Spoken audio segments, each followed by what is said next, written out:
Okay, now we come across to data transformation. Okay, so um, okay, raw data are like unrefined gold buried deep in a mine. So it is a very precious resource for modern businesses. However, before you can benefit from raw data, so the process of data transformation is a necessity. So this statement just to explain to you, okay, the scenario that before we can process, okay, the goal, okay, to be sell, okay, in the market, okay, so we have to process, okay, that goal first, okay. So same goes to data analysis and data visualization. So it has to go through data transformation process, so which is a necessity and it is very important. So if we go back to the previous two slides, okay, so data transformations are actually the process of combining data, structuring data, and organizing data. Okay, so don't get confused because there are so many terms. We have data preparation, okay, data and data transformation, and later we will learn about data cleansing. Okay, so data transformation consists of all these process, okay, combining data, structuring data, and organizing data. Okay, so data transformation is a process of converting data from one format or structure into another format or structure. Okay, so it's a process of data conversion. Okay, so it is a process where you extract the data, okay, and then you sift through the data, mean that you observe the data, okay, then you have to understand the data, okay, what does each attribute means, okay. You have to understand data dictionary or data description for that particular database, and then only you can transform the data into something that you want to analyze. Okay, so if you see, okay, this figure here, okay, transformation, okay, this is a stuff, okay, try to analyze the data. So the data is actually being extracted from data warehouse. Okay, so when it says warehouse, so meaning that the data comes from various sources. Okay, so and then you have to do a lot of activities, okay, in order, okay, for the data to be analyzed. Okay, so the data comes from multiple sources, okay, and it has to go through cleansing process, and also the merging process. Okay, so we might want to combine the data, okay, and then we have to structure and organize the data. So data transformation is a fundamental aspect of most data integration and data management tasks, such as data wrangling, data warehousing, data integration, and application integration. Okay, so there are two stages, okay, in data transformation itself. So we can do data merging and data cleansing. So what is data merging? Okay, so merging is you are combining, okay, something. Okay, so process of data merging is a process of integrating data from multiple data sources into a single operational data sets. Okay, so imagine that you have one source of data from database A, and then you have second source from database B. So you can merge them together, okay, to create, okay, the third database called database C. Okay, so this the data sources can be even either homogeneous or heterogeneous database.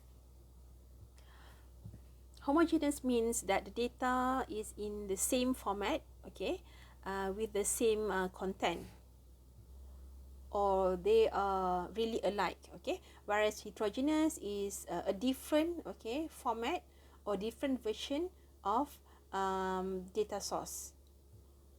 Okay, so the data are diverse in format or structure or content.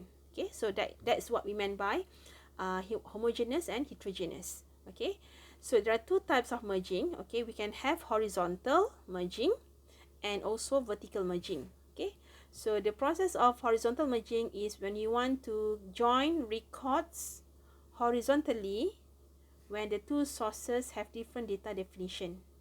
Okay, and then whereas vertical, okay, you are joining the records vertically when the two sources have similar data structure. Okay, so horizontal means refers to the data definition, okay, whereas vertical merging refers to data structure. So if you want to learn further about these types of merging, you can go to internet and search for this kind of information, but you don't have to know in detail because this is about database, okay, but just you have to know the concept of merging, which consists of two types, okay, horizontal and vertical. The second stage of data transformation, and that is also very important, okay, is data cleansing. Okay, data cleansing, or also called data cleaning, is the process of ensuring that a set of data is correct and accurate. Okay, so this can occur within a single set of data records or between, okay, single set of data records or between multiple sets of data records that need to be merged or that will work together. So during this process, data records are checked for accuracy, consistency, and are either corrected or can also be deleted as necessary. Okay, so it depends, okay, on what is the aim of your data cleansing. Okay, you can correct the data, or you can might as well just delete if it's not relevant, okay, to your analysis.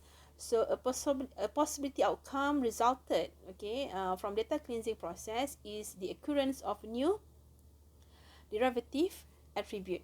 Okay, so meaning that we can create, okay, another column, okay, of data in our database, okay, that which is resulted from the cleaning process.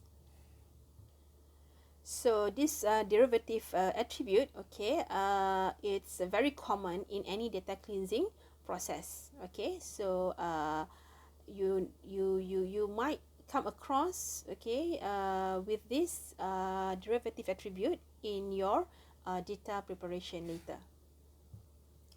So as you can see, okay, the figure here, okay, so data cleansing cycle, okay, involved with you will start with importing the data, okay, then you will merge the data, okay, merge means you will combine, okay, certain field of data. It could be either horizontally or vertically merging, okay, and then you might rebuild, okay, the data, okay, you might add new field, okay, you might correct, okay, the missing values, okay, this is a very missing values is one of the most common problems, okay, in data preparation, okay, because once we have data missing values, it will affect our analysis, okay, and then you have to validate and verify the data, okay, once you have cleaned them, and then you have to remove any duplicate data because this will affect the accuracy of your data, and then you need to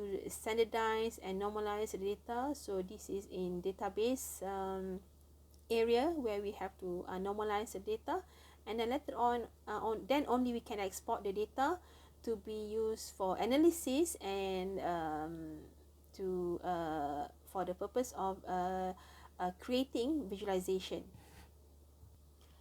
Okay, now we come to the most, quite, I would say, very important, okay, important stage in data preparation, where you will go through this process, okay, the types of data cleansing. Okay, so altogether we are going to discuss 8 different types of data cleansing.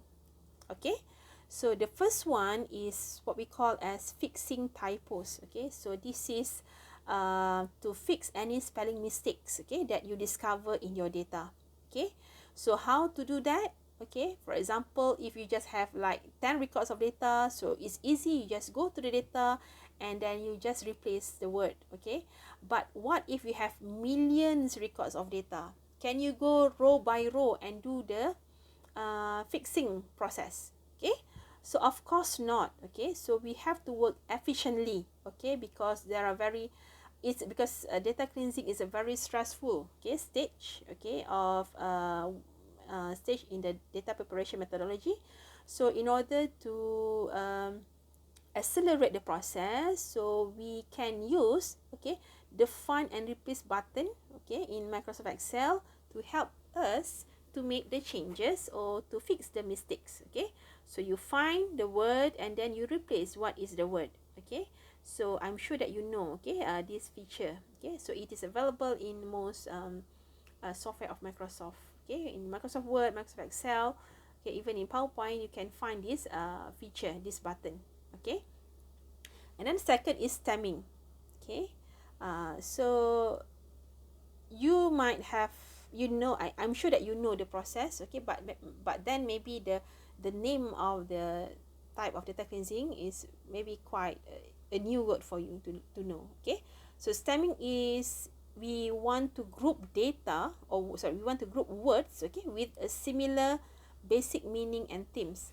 Okay, so stemming is a process of reducing inflected or sometimes derived words, okay, to their word stem, base or root form. Okay, for example, okay, the word consult. Okay, so you could have in your database the word of consult, okay, that is in the root form. Okay, consultant, consulting, consultative, consultant, and consulting. So so these are the same, so it comes from the same root word. Okay, so we might want to group them together into one word. Okay, so this is where you can for example, if you have in the social media data, okay, which is very unstructured, so how can you, okay, analyze, okay, tweets or all entry by netizens, okay, or users. Okay, so of course you want to group them, okay, into similar meaning. Okay, so this is the process of stemming. So if you want to do that, we need to create, okay, a new column or a new attribute. Okay, that is what we call them as derivative attribute. Okay, because this is the original data, for example, then you create another column, okay, just to name, okay, to name them, okay, according to the theme. Okay, so you will decide the theme. Okay, the theme, or in Malay word is called tema. Okay, so then for example, if you want to do analysis, okay, you can just call up this derivative attribute, okay, as a value. Then you can create charts, okay, to see, okay, the distribution, okay, of that particular words, instead of having or taking the individual words that are not in the same name. Okay, so if that is the case, then you will have very tiny dots or tiny bar graph, okay, which doesn't bring any meaning. So if you group them together into one group with the same meaning, so you can produce a more appropriate charts, okay, with appropriate meaning, okay, that can help user to understand, okay, or your audience to understand your overall analysis.